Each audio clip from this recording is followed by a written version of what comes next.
السلام عليكم. الحلقة النهاردة مميزة جدا، هنتعلم فيها لوسون جي اون فرونسي وهنتمرن عليها اكزامبل كمان. سي بارتي. garçon garçon garçon garçon. هنا garçon هنا متقسمة لمقطعين، مقسمة ايه؟ لمقطعين. طب تعالوا بقى نقسمهم كده مع بعض عشان ايه؟ نتعود، واي كلمة قدامك حتى تعرف تظبطها كويس جدا. garçon gar gar gar جار، ده المقطع الاولاني. سون سون. طب هتقول لي دلوقتي، طب السي احنا اتفقنا لو السي قدامها او بتتنطق كو.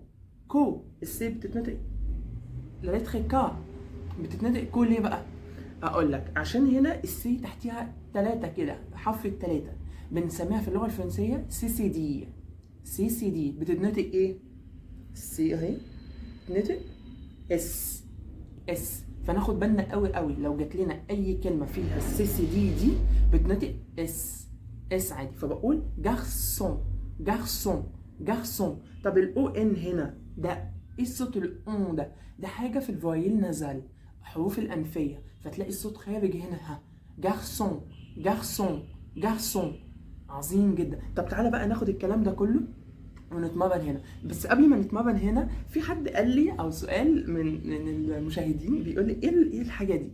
ده اسمه لا ترانسكريبسيون فونيتيك. لا ترانسكريبسيون فونيتيك ده كده وصف صوتي. ده لو احنا ترجمناها ترجمه عاديه، ده الصوت او الكتابه الصوتيه.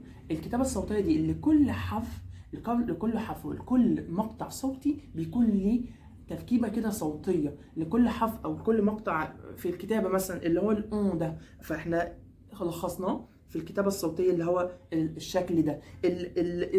السي نطقناها اس اهو، فهكذا. فبنقول مثلا جارسون جارسون، الكتابه الصوتيه بتاعتها ده نفس الكلام ده كله.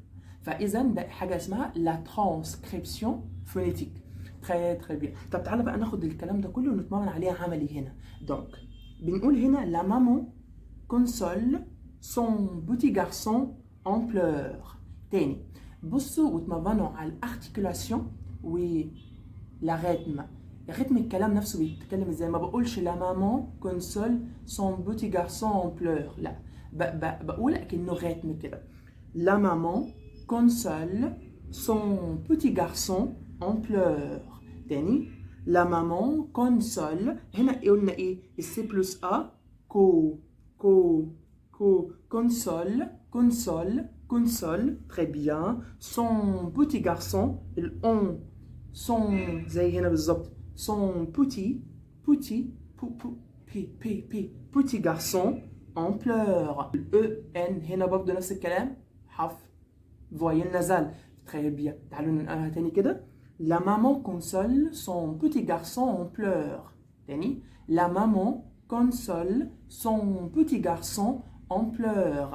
Très très bien. ما تنساش في اخر الفيديو تمنشن لاصحابك. ها، تمنشن لاصحابك، انا شايفك منشن لهم دلوقتي حالا، وتعمل شير كمان عشان الاستفاده تعم على كل الناس.